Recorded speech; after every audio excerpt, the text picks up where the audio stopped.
Lady niyong Bartek ay nang aagaw ng alak, sugapa, tumador. At ngayon, anong drama-drama niya ngayon? Ha? 'Di ba ang tawag dito? Ang recent niya ay kahapon, 'di ba, inawardan siya. Ano 'yon? Hinirang siya. Ang ginawa siyang honorary. Ano daw 'yon? Honorary admiral ng Coast Guard, mga palangga ng Philippine Coast Guard. Ngayon, sinaliksik natin.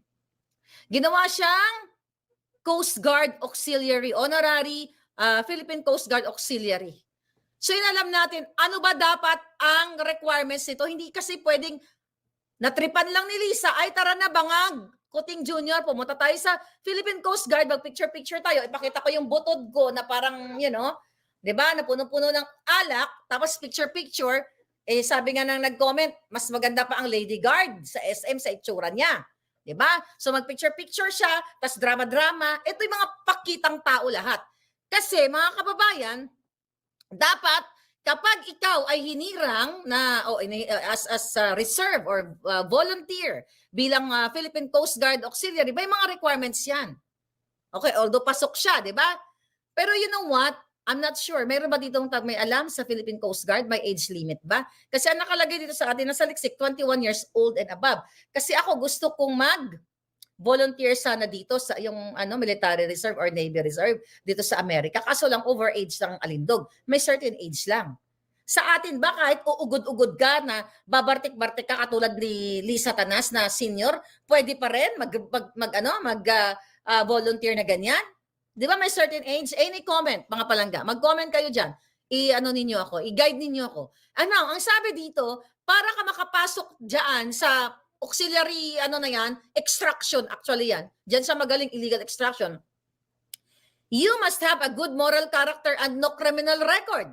Ano ang moral character ng pang-aagaw ng alak? Ano ang good moral character ng pangingidnap o pang-extract ni Lisa from Turkey? Ano ang good moral character na pag-a-appoint ni Lisa Tanas kay Michael Ma at isinekreto sa taong bayan at sangkot sa smuggling? Nandiyan yan sa libro ni Attorney Vic Rodriguez. Kaya, you have to have this copy. Diba? You must have it. Pero wala pa nga, hindi pa dumarating dito sa Amerika. Ang dami, libo-libo na po ang gustong umorder nito. Huwag kayong mag-alala, sasagutin ko kayo kapag dumating na ang mga supply natin na ganyan. Okay, anong good moral character na pinapakita ni Lisa? Good moral ba na inagaw niya ang alak kay Chis Escudero? Good moral ba yan? Yan ba ay may ka-finesse-finesse?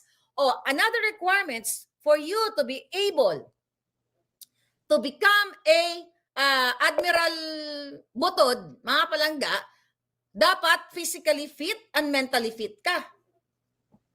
Mentally fit ba yan na tatawag lang siya sa Romania, magpapagurgur na, isang tawag ko lang sa Romania? Mentally fit ba ang pang-aagaw ng alak? Mentally fit ba si Lisa na kasabwat o kinasabwat niya ay iba't ibang ahensya ng gobyerno para mandukot ng kabataan? Mentally fit ba yan? Philippine Coast Guard? Mentally fit ba ang pangingialam ni Lisa sa mga appointments? Dapat dyan sa mga yawa na yan, Yan ba? Mentally, physical fit ba siya? Physical fit. Tignan mo, kaya ba niyang lumangoy? Kasi ano ba ang duty? Ano bang responsibilidad nitong ek niyang may wala lang akong sombrero ngayon dito. Asa ba yung sombrero ko? But anyway, mga kababayan, physically fit.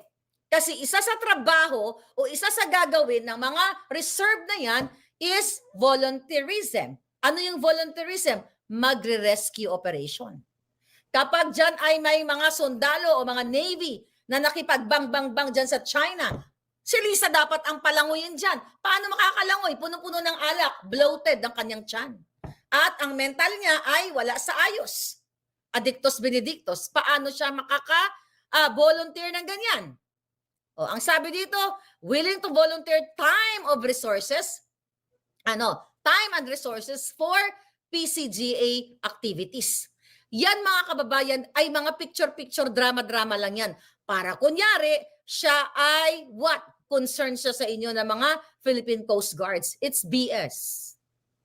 Dapat, according dito, ay dumaan siya sa required training programs and seminar conducted. Dumaan ba siya sa seminar? May training ba siya? Wala. Definitely wala. Pinasuot lang siya ng uniforming pangbutod, pinasuot, pinapirma-pirma na parang bartik ko talaga. Boom, yun na. Para what?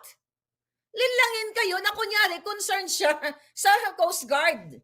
Okay, kunyari concerned siya sa pagpoprotekta ng ating soberenya eklabus. Pero behind the scene, gusto nila kayong isalang sa bang, bang, bang. Yan ang katotohanan. Lahat po ito ay pakitang tao ng bangag na gobyerno, kaya dapat nyo na silang wakasan at kayo ay magsalita na, lumabas sa kalsada, magdasal at iparinig ang inyong boses.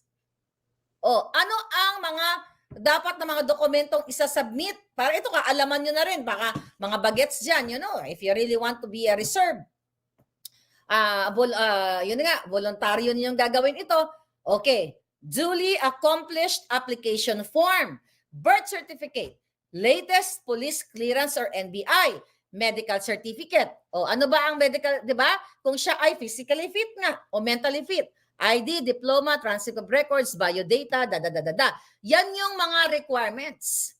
At mga kababayan, okay, for sure hindi niya ito pinagdadaanan kasi the intention is very budol. Kunyari pasalot-salot si Bangag kay Lisa, di ba, sa picture na alam natin na under desaya at walang balls si Bangag Jr. Kasi kapag hindi siya nagpa-under kay Lisa, baka hindi siya bigyan ng pangsinghot. Yan, Bangag.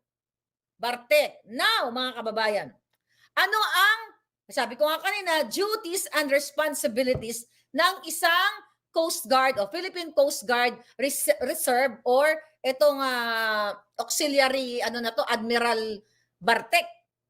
Oh, sabi ko nga kanina, kung kailangan ng the fact na, ang pinaka-guidelines talaga nito, the fact na ikaw ay nag-volunteer dyan as a reserve, mga kababayan, willing ka mag-share ng iyong time, ng effort, kung kinakailangan ka ng Philippine Coast Guard, which is, sabi dito, search and rescue operation. Nabanggit ko na yan kanina.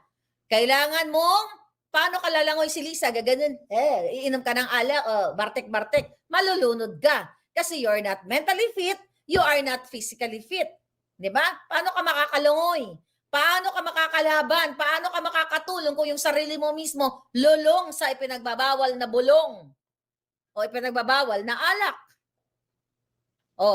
Kasi kailangan mo ng mga rescue missions katulad ng maritime accidents and disasters. Sabi dito, ang mga gagampanan o gagawin nitong mga volunteers na to o mga reserve na ito ay to promote safety at sea by educating public about maritime safety practices and assisting in safety inspections, environmental protection, community service. Yan ba si Lisa Tanas? Magko-community service ba yan? Training, drills, nabanggit ko na to kanina. Yaan ang dapat ninyong malaman. Na hindi pinasuot ka lang ng uniforme, pinasuot ka ng kalo, ay okay na, picture-picture, ang galing-galing naman ni Butod na nangingidnap ng bata. Diba?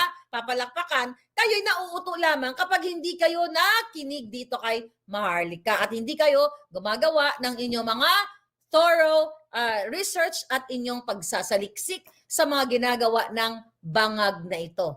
So ito yun, mga kababayan. Yan ang mga misyon o mga obligasyon ng isang reserve o ng volunteer diyan sa Philippine Coast Guard na yan, mga kababayan. Diba? So yan ang katotohanan na gusto ko nga isalaksak sa isipan ninyo na ginagago kayo nitong gobyernong ito.